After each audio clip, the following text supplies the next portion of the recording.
I'm a little nervous today. That's why I had to drink some water. Also, I didn't eat breakfast. But how's everyone doing? Great. I heard it great. Some of you good. Who's not feeling too well right now? I know you're hiding it. Yeah, it's okay. It's okay to not feel the best, right? We have our on days, we have our off days. That's just life, right? And that's what makes life happy. We're able to notice the happy moments because we have some sad moments too. Let's see, Brandon. Okay, so I just wanted to go over a glossary. So during my sermon, I may say some words that you might not understand. And so in case I do and I forget to explain, here it is. So true parents are movements, founders. Chonoguk, the kingdom of heaven on earth. Chunchimon, that's our prayer room. Divine principle, it's a book of our core teachings. If I say Hannah, that's my wife. My amazing wife. So just in case I forget to explain it, here's a glossary. Feel free to take a picture and reference it as the sermon goes on. Okay, so what happened on Wednesday this week? Actually, before I talk about that, Dr. Kim is currently in Korea. He's in Korea right now with our true mother, celebrating the pledge service. As you remember, the pledge service, the blessing that happened, and also as part of the, I believe, the beginning part of welcoming the missionaries there, the global Top Gun missionary. Let's give it out to Dr. Kim. He's been there for some time for the sake of our American providence. So what happened on Wednesday this past week? Valentine's. Just one person, two people remembered. And it happened to be two women. Well, that's part of life. So let me just tell you, I'll just start by sharing just a little story. It's a Valentine's Day miracle. So, how many of you love Valentine's? Now, I saw some guys raise their hand. I wonder, some of them looked at their wife first. And the truth is, I almost forgot Valentine's. I almost forgot. But I care about Valentine's because my wife cares about Valentine's, right? Because she cares about it, I care about it. So, I remember on Wednesday, part of the reason is because, I think to myself, why isn't every day special? Why is that one day? That one day we got to do something special. Then what about that ramen we ate yesterday? Did that count as love? So, basically, it's on Valentine's Day, and I go, they had to do some updates on my car, so I just take it there, and I'm sitting down. Before I go back home, I decide, you know what? I should probably get something for my wife. So, being the very, classy gentleman that I am, I decide to get flowers from Walmart. Now, so I walk into Walmart, and I ask the guy, well, where's the flowers? He says, there's a lot of it, all right next to the self-checkout. So I go to the self-checkout, and now I have a dilemma. There are two kinds of flowers. You got the bouquet that's wrapped, right? The one that you typically red, wrapped with some kind of wrapper, right? It's typical, it's cheaper. But then you also have the one that's a little bit more expensive. It has a vase. It has a vase with it, it's pretty big, and it's all roses. One of them costs $10. The other costs $25. So I'm just thinking to myself, the first thing I go straight to the $10 one. And I look through it, it's like, because, quite frankly, I thought that they look kind of nicer. They weren't all roses. I think carnations look beautiful. And so I started looking through it. But then I just started to judge myself. It's like, if I get that, what does that mean about how much I care about Hannah? So, I paced back and forth maybe for about 15 minutes, just thinking about, what should I get? Which one should I get? And, I decided, you know what? Let me just look through the roses. So I looked through it, and then I decide, you know what, I'll get this one. There's a very specific one that I got. It was pinkish beige. Hannah really likes that color. And it was I think, the nicest one over there. So I just randomly picked that one up, and I go to the cash register. And, I buy a chocolate and a card, right? That's what we're supposed to do. Okay. So I buy a chocolate and a card with the flowers. I go to the register, and then the registrar starts scanning. She scans the chocolate, scans the card, and when she scans the flower, it says $1. $1. And then she was confused for a second. And I was confused just a little bit, but excited too. I thought it might have been a Valentine's Day miracle. So then she kept scanning it. I was like, oh, what's going on? What's going on? And then she calls the manager and comes in. And the manager said, oh, maybe they dropped the price because they want to get rid of it on Valentine's Day. This is middle of the day. So, long story short, I get it for $1. Thank you. Now, the part that I didn't tell you is that after I picked out my flower, I noticed there was an extra sticker on top of the price sticker, on top of the price label. And, I didn't pay too much attention, but I really did know that what really was being scanned was a lint roller, the barcode of a lint roller. So either way, what happened is I got myself flowers, because I chose to get the $25 flowers. I think God really blessed me. And so that's what it looks like. That was the double sticker. And then that's it. The dollar, you see the dollar right there? 60 count lint roller. You see the extra times they tried to scan it, and it was still $1. So that was a Valentine's Day miracle. Hannah still doesn't know, but she was happy.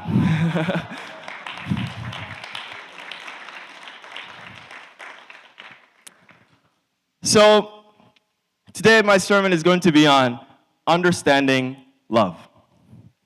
Who here feels like they understand love? Yeah, okay, you understand. Let's give them a hand. They understand love. Maybe next week you can come up and share a little bit more. Right, but something that I think for most of us here, it's a little bit complicated. Something that maybe throughout our lifetime, I don't think I'll ever fully understand. So the preface of this, for what I'm going to be sharing today, is not conclusive. Right? That means that there's not going to be an ending where it's going to be like, oh, you finally understand love after coming out of this. This is a dialogue. This is a conversation that I've been having with myself for a long time. What is love? So, about 2 weeks ago, not 2 weeks ago, about a month ago, Hannah and I were going down our road and we found out, hey, we just moved to Las Vegas, why don't we find a library, right? So instead of buying books, we could invest in the library card, free. We get books. And so what happened is, we go to the library and, it's our very first book. Our very first book, so, we want to pick out the one that we think we'll really read, one that we'll be excited for. And the book that Hannah picks is that, Wabi Sabi Love.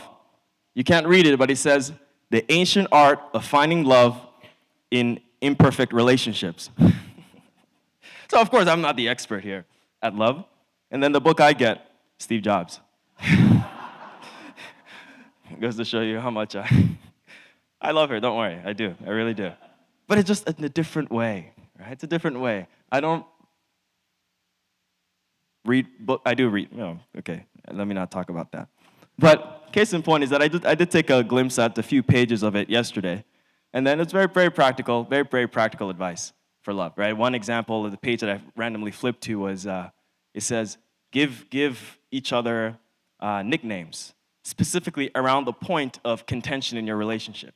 It said, for example, if your wife or your husband likes to hog the blanket, for example, just call them blanket monster. Instead of, and then so when they hog the blanket one night and you have no blanket, then you just say, oh, here comes a blanket monster again. Instead of saying, you always take the blanket. Does that make sense? Like, so it's very simple things like that, all throughout, replete, all throughout the book. But really, my conversation of understanding love is a little bit deeper, because I think that all of us have a basic sense of what love feels like. To many, it feels good. Would you agree? Like, feels good to many. But, ever since I came to America in 2012, the one thing I've really been working on is my relationship with my dad. So, That's my dad, Anthony, and that's my mom, Mariko Arthur. Now, my dad is, no, I would say typical, but typical African father. American is a little bit different culturally. My dad, growing up, my dad was extremely strict, right? Extremely strict. But not only that, I grew up where my mom was working in America to support our family in Africa. So after I was 3 years old, she would spend only about 2 weeks in Ghana. I grew up in Ghana. Only about 2 weeks, and then she'd go to work for the remainder of the year and come back for another 2 weeks. That's kind of what our relationship was like. And we loved our mother, though. There was no point in time where we held resentment against my mom because she wasn't around. No, we wanted her to be there, but we understood she was supporting our family, right? That's the reason why she was not home. But the more difficult part was that, my dad was so strict with us that we'd constantly yearn for our mom, right? Can anyone relate with that? Yeah, some of you. Because whenever our mom was around, my dad was a little softer. He was a little more rounded. Or if my dad yelled at us or something, my mom would, politely just kind of bring us together and get us something to eat, something like that. So that was my mom's love. But what I've been trying to understand, and the reason this has been a conversation in my mind for so long is because I've been trying to understand my father's love, right? Because growing up, there are many different circumstances, but one experience is growing up. I was good at school, right? So I remember early on in my first grade, before first grade, I never scored anything below 100. And so my school asked me to skip, second grade. So I went to third grade. And what happened was, I remember in the first grade, my dad, because I was always ranked first in my class. And so my dad I remember one time he'd buy me eggs, right? Eggs. I know it doesn't sound special, but it was very special for me. Just having a dozen of eggs. And he just bought it for me because I did really well in school. And then every term, after report cards come in, he'd kind of, give me eggs. And I was so happy, so excited. But that ended when I went to third grade. And in third grade, we had to take an additional class called African language. And there's a specific language that I chose called Twi. That's my father's native language, but I didn't speak the language. And so it was relatively difficult, right? I didn't speak the language at home, anywhere else. It was just kind of textbook. And all my classmates kind of spoke the language, and that was kind of how it was. And so ever since then, I was never first again in my class. I was constantly third place, right? Usually my African language score would drop me significantly. So I remember then from that moment, my dad was always disappointed every time I brought home my report card, right? There were two guys in my class who called Ferdinand and Jojo. They were always first and second, or it constantly flipped between them. And then I would always just third. And so I remember every time my dad would come home and he sees my report card, he asked me, what did Ferdinand and Jojo get? And then, of course, I was younger, I was feeling a little bit of, I wasn't so happy. But I understand, because I want to be first too, right? So I get it. But I think the climax of it all was also during, before you graduate middle school in Africa, West Africa, you take an exam to go to high school. And that exam is called the BECE, and it's a huge deal, right? You wake up, usually 2 a.m., you go to sleep at 8 o'clock. School starts around 5, ends around 8:30 during that time period, for a period of about 3 months, because that's how serious it is for people to study. And so while we were taking that exam, I did my best. And my school was relatively new. It's a newer school. We were the 6th batch of graduating classes. And no one in my school had ever gotten, you would say, 9 ones. Ones means A's in our studies, 9 ones. And 9 ones means that out of the 9 languages, you get all ones, all A's, right? So no one had ever gotten that. And it was really hard to get that. And even then, no one had ever gotten 8 ones either, right, in the history of our school. And so I remember after this exam, we waited about a month, 2 months, and then the results started to come out. It started to come out, and my friends started to get their score. You had to pay money, right? You had to pay like $50. You go to a machine and check it. The official results will come in like about 2 months later, but people just can't wait. So my friends go and check. Everyone's getting their score, and then I remember a time when Jojo, he goes and check it out. He gets 9 ones. Wow, everyone's excited. I'm excited. It's like first time ever. It's amazing. Ferdinand goes and check. He gets 9 ones. And then I'm the only one who hasn't checked. A lot of my classmates checked. I think the next highest was probably around 6 or 5-1, something like that. But so basically, they did extremely well. So then I told my dad, every time I come back home from school, my dad would ask me, what did people get? What did people get? And then one day he was like, okay, here's money, go and get your results. And so I go to the printing shop. We call it Internet Cafe. And then I look it up. I get 8 ones. And you can imagine the one I didn't get a 1 in, right? African language. But I print it out, and then the guy who is printing it out, so you just print it from your computer and you go to the desk and you pay for it. He just has no context, just looks at it and is like, whose score is this? This is amazing, right? So I'm feeling happy. Oh wow, I did pretty well. But I take it back home, and then, my dad asked me, okay, what was it? I said 8 ones. He just looked very disappointed. So, anyways, so what happened is, ever since I moved to America, I've been living away from my dad, all right? We moved to America to study, so my dad lives in Ghana. So there wasn't as much of that interaction. But, there was a time period in my life where I just thought, why am I seeking my father's approval, right? And as I got older, even more deeply was I tried to identify, try to find my dad's love in that. That's why this whole conversation started about understanding love. What is love? And would I say that my dad didn't know how to love?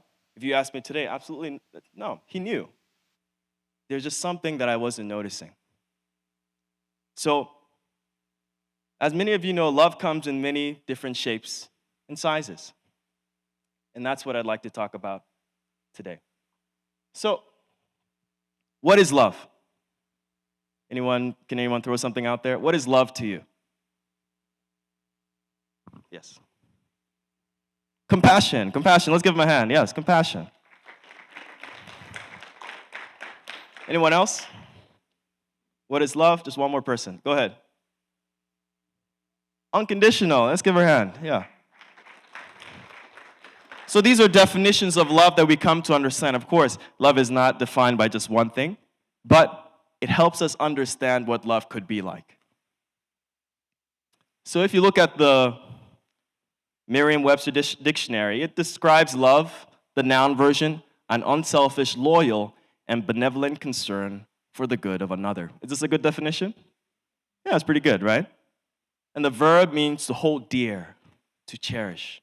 That means if you love someone, the verb, that means you cherish that person, right? And then to be loved, obviously, is an unselfish, loyal, and benevolent concern for another. Now let's go to ancient Greek. The supposed understanding of love in ancient Greek was, love is an admiration for the perfect sides of another human being. The virtues, the qualities, the accomplishments, and the character and achievements of another person. So that's how the ancient Greeks defined it. It was loving the good things, right? The virtues of someone else. So there was no way to taint love, because if someone did something silly, it's not possible to love that thing. So that's the general definition. from the ancient Greeks of what love was. And then there's a man named Alain de Botton from England. He's written many books on love, and he defines as love is a mutual process. It's a process of mutual education, where two people come together to be better versions of themselves, right? And this is relatively similar to our teachings. I see some of you nodding. It's an opportunity to grow. So the question is, so what is love? We've still not answered it. There's so many definitions out there. I'm sure if we had a pair share right now and each person was defining love, it'd be a little bit different. It'd be a little bit different, but I'm sure there's going to be something underlying, and that's what we'll get to later. So, the first thing we need to acknowledge, I think, that's important is that there are different kinds of love, right? Different kinds of love. For example, you could say motherly love, fatherly love. A little bit different, you would say, right? It's a little bit abstract because a father can give, you could say, motherly love. But we describe motherly love as this tender love, this care, and fatherly love may be a little bit more growth-oriented, right? So in the divine principle, glossary, remember? We have 4 realms of heart: the parental, conjugal, sibling, and children. And I think this does a good summary of explaining the different realms in which we can love, but also a good kind of classification. When you start at the bottom with children's, what's a children's love like? It's, I would say, pure. It's pure. Children don't know much better. So they do what they're told, they do what they see. But there is an ideal that we can strive for as children, right? And we learn it's to love our parents. What is siblings' realm of love like? That's a love between brothers and sisters. The love between brothers and sisters. Or sister and sister, brother, brother. Well, that's a love that we develop into, and we still have as we're older, because we always have brothers and sisters. But it's a love where there is now a little bit more responsibility. A little bit more responsibility of your own actions and intentionality. And then conjugal, I don't want to spend too much time here, else it's going to take quite some time. Conjugal love is a love between husband and wife. This is one we talk about a lot. And that specific conjugal love is what has been talked about for ages and has been skewed over time, but we're trying to restore in a sense. And then we have parental love. And parental love describes the love from your parents, but also the love from God. God as our parent. So, but that could look a little bit different. In all of this, there is a dynamic, right? There's a relationship going on between someone and another, or you could say within yourself. You can be your own subject, your own object. So, as I was praying this morning, something came to mind. And many of you know this. From the divine principle, we understand that love requires give and receive action, right? So someone's giving, someone's receiving. What does that sound like? Sounds like a transaction, right? Sounds like you go to the store and then you want a bottle of water. You give them $5, and then what happens? They give you a water bottle. In that scenario, you're both giving and you're both receiving. Is that correct? Would you agree that in every love interaction, there is some kind of giving and receiving on both sides? Who would agree with that? Exactly. There's some kind of giving and receiving. Something there. So, in the ideal sense, when we talk about true love, we're trying to describe love that is given without expectations, right? Love that is given without expectations. And in the ideal sense, maybe the receiver also wants to receive love without expectations. Can you understand that? So it's a little bit harder to understand. But let me just give you an example. So if, let's just say you have a husband and a wife, or an older brother and a younger brother. Let's see that. Older brother, younger brother. The older brother sees that the younger brother is not so happy. The older brother knows that the younger brother loves hugs. So the older brother goes to the younger brother and hugs the younger brother. In that moment, you would say that the older brother is giving love through affection to the younger brother. Is that correct? And you might say the younger brother is receiving love from the older brother, right? But what do you think the older brother is gaining from this? There's a gain. There's something the older brother is receiving as well, right? So in a way, you could say that I want to hug this person because da-da-da.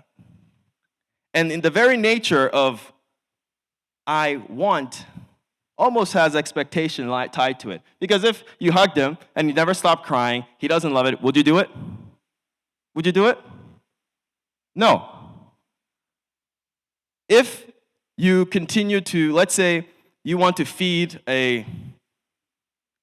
your son, whatever, and then you give him food, and he never eats it, ever. It's a little hard to continue doing that, right? My point is there is some expectation. There is still some expectation in given. Even though you're doing it for the sake of them, there is still some kind of expectation. And I think that's very important to note. It's that even in give and receive, there is something being exchanged between the two. And in Divine Principle, POC, it talks a lot about this at length. So, there's a responsibility of the giver, and then there's a responsibility of the receiver. If we talk about a perfect love exchange, you can say. And in that, what I've come to was that that transaction has to be mutually prosperous. What do I mean by that?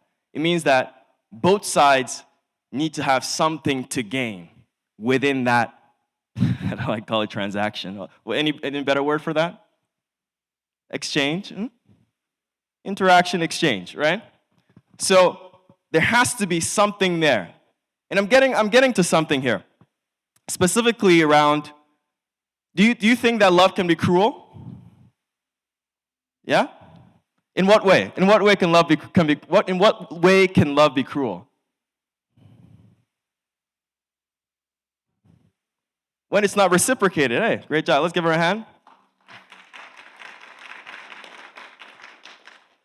In what other ways can loving be painful? Right, it can be. So, love can be a little bit cruel, and she said, when it's not reciprocated.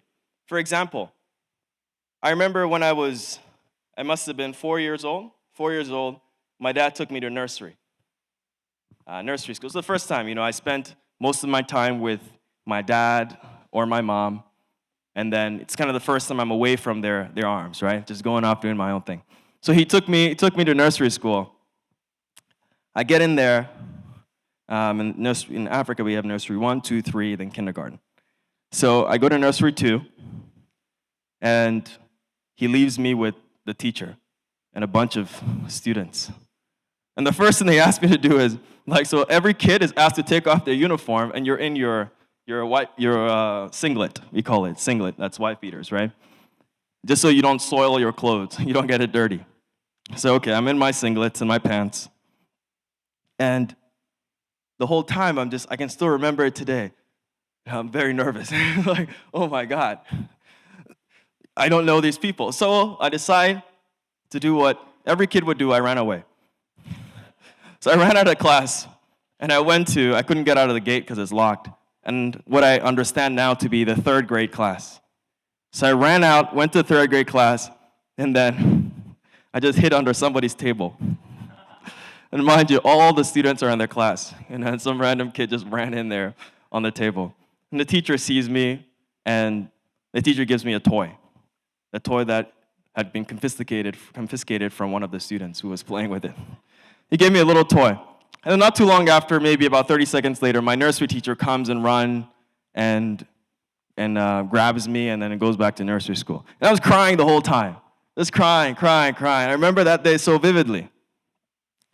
One might say, or I may have been thinking, I don't know, it's a little cruel. Just being left alone, because it was, I would say, a painful experience. But the reality is that was the first day that I started to be able to spend time away from my parents. And do you think that's important? It's important, right? And then since then, going to school, I never cried again. But that experience needs to happen. And this happens all throughout our lives. And it's an example of the love of our parents. Some may say the love of true parents and the love of God. Sometimes love is meant to help you to grow, right? And growth is never easy. Growth can come with pain. Growth can come with struggling. In fact, it's almost implicit that you need to struggle to grow. If you wanted to be the best tennis player of all time and you just sat on your couch every day, is that possible? No. But what happens if you wanted to be, let's say you want to get a good grade in your test, and every time you don't study, you keep beating yourself up for it. It's like, oh, I'm so stupid. I'm so dumb. Oh my God, why? And then you just go into this mode of depression. And your parents see that's what happens to you whenever you don't do so well. Your parents know that you want to do well. What do you think your parents would do? Probably encourage you, right? To study. And then they might disincentivize behavior that doesn't lead to studying. For example, they might turn off the TV, turn off the Wi-Fi. Nowadays, you need the Wi-Fi to study. But they might do certain things to prevent you from it, and sometimes it seems cruel. But ultimately, it takes some time. In the moment, you may not know. But after years, you realize that was your parents' love for you, right? Now, I'd like to go into what true love is. So we understand love, but what is true love? What is at the core of love? Well, let's go to Mother of Peace. She mentions it twice that I found quite profound. The first time she says, true love is giving a pair of socks with your whole heart to your neighbor who is shivering from the cold. Sometimes it is sacrificing completely for an utter stranger whom you may never see again. True love is giving and forgetting that you gave. And that was one of the only times where she defined true love. True love is giving and forgetting that you gave. True love is an act. It's an act. And I think it's very important to distinguish a human from being completely loving and the act of loving. It's very important, or else that can lead to a lot of disappointment. The second thing she says, we need to understand that God is the original substance of true love and truth. So, if Mother says this, and I think it's important to know what God is like, right? If we want to understand what love is, we have to understand God. How many of you believe in unconditional love? Right, many of you. It's what we've been taught. And there is such a thing as unconditional love. But I have a question. Is God's love unconditional? I see some nods. I see some movement of hands. It's an interesting question. It's a question that maybe we don't like to tackle so much. But it's a very important question, because if we can't fundamentally understand what God's love is like, then we can't fundamentally be able to love as well. Because there are many people, especially parents, who later in the years beat themselves up for maybe how they treated their child in some way, shape, or form, right? And then it's almost like, oh, I could have done better. I could have done better. Anyone, you've done something you regret and you feel, oh, I could have done better because maybe the person is not reciprocating. But like I said, in love, there's responsibility in the giver and the receiver. That's very important. So, is God's love unconditional? Well, generally, we understand God's love to be unconditional, right? Because of the teachings of Jesus. But the word here, most important word here is unconditional. Do we understand what unconditional means? Right? Unconditional means zero, no expectations, nothing. Let's go to the Bible. Exodus 19:5, Old Testament. This says, "Now if you will obey me and keep my covenant, you will be my own special treasure from among all the peoples on the earth, for all the earth belongs to me." So, when you read this, it doesn't sound so unconditional, right? Not so much. And many of you know in the Bible, God said, God, I'm a selfish God. So why is selfishness wrong? Is it inherently wrong? Is it? Is selfishness inherently wrong?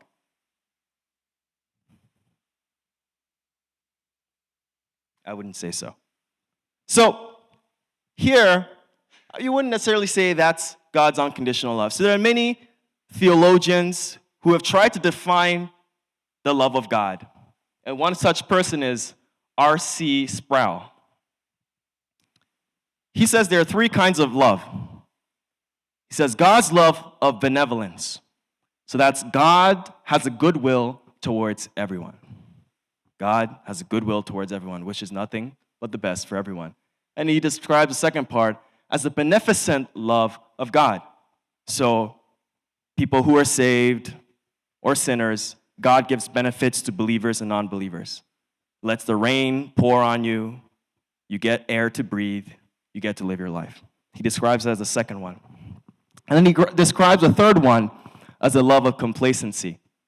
And he describes that as the filial love that God has for the redeemed. First to Christ, and then to all that are in Christ, right? In Christianity. That's how he defines the three kinds of love. But it's very important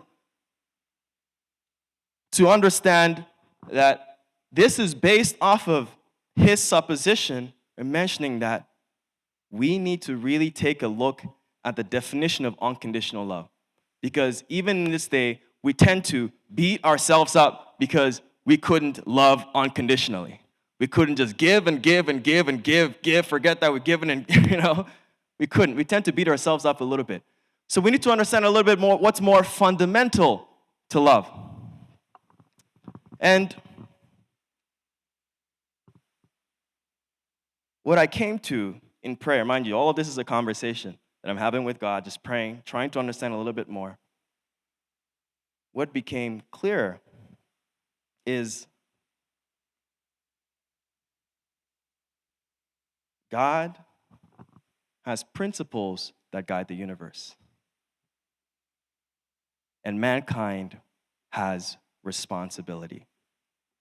If mankind chooses to go and live on the ocean, what happens? In the ocean. You can't live there, right? It's not within the realm that was defined by God for you. It's not within the principle of living, of survival for man, at least just yet. It's the same if we try to go out and live in space without the right equipment, what happens? You'll die. So there is such a thing as the realm of God's love. The realm of God's love.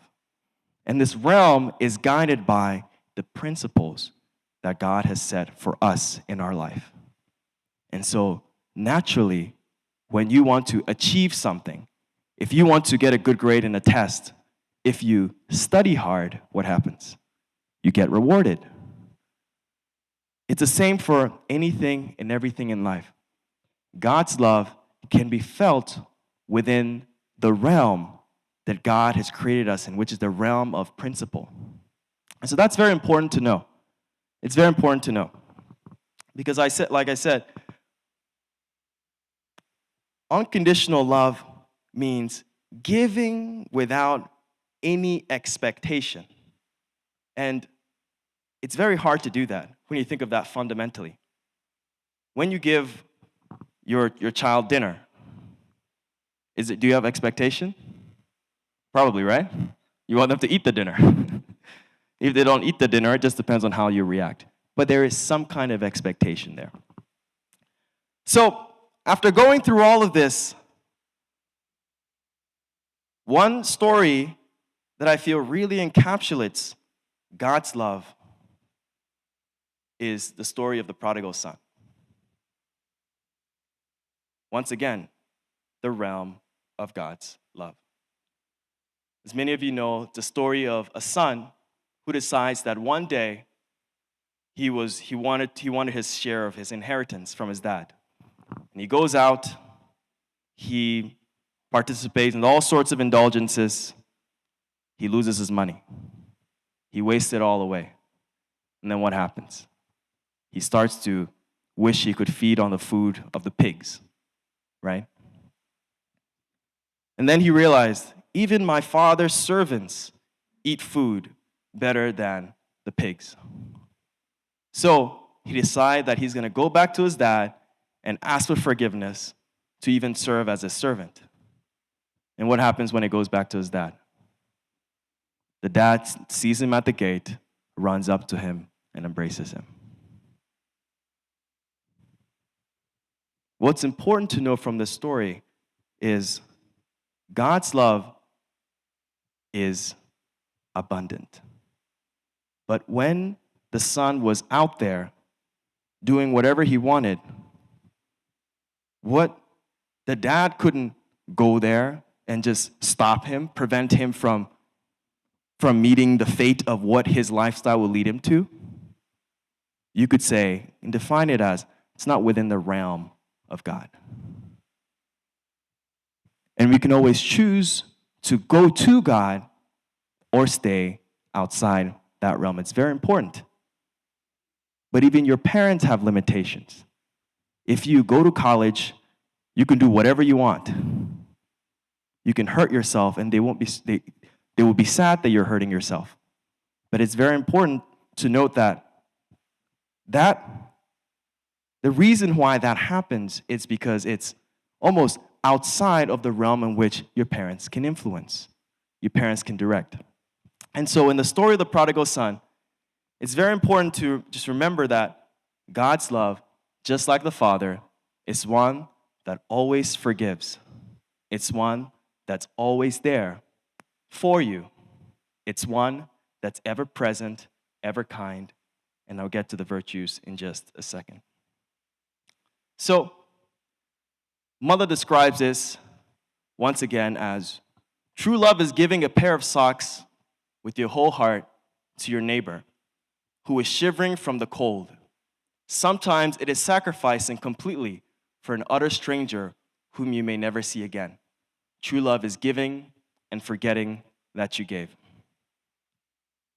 So rather than defining what love is and whether we can be that embodiment of the love, we may be able to do a better job at describing what that feels like to us, what that feels like to others. But fundamentally, it is a love that gives, forget that it gives, and gives again. And Jesus said this in the Bible. And that's why I'd like to conclude on these 5 points. The virtues of love. Love has empathy. It's a love that tries to understand who you are, where you came from, tries to, through that understanding, be able to see the brighter side of you. That's empathy. True love is kind. It's a love that gives. It's generous. It gives. True love forgives. It's a love that no matter what you do, will still find a place to forgive you, that doesn't hold resentment, that doesn't hold grudges. True love is patient. It's patient, ever waiting for you to come back. And true love is loyal. True love is loyal.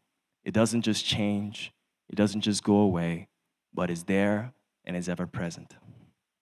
So, when I boiled it down to these 5 points, I just reevaluated my own relationship with my father. And going through it all, my dad has empathy for me, and he shows it in many different ways. He's very kind. He always buys me stuff every time. My mom goes to Ghana. She always brings stuff from him for me. Does he forgive me? Absolutely. He never mentions any of my discretions to me from the past. Is he patient with me? Sometimes. But he's still patient with me. Is he loyal to me? Absolutely. No matter what, he's still going to be my dad today and forever. So, love is something that's complicated. It's something that's hard to define. But my goal sharing this sermon today was for us to think again on what love is. Because this is the very thing that has hurt many of us in many different ways, even till today. So let us just think again on what love is. And if it helps, these are 5 virtues that I believe are core to feeling truly loved. Thank you.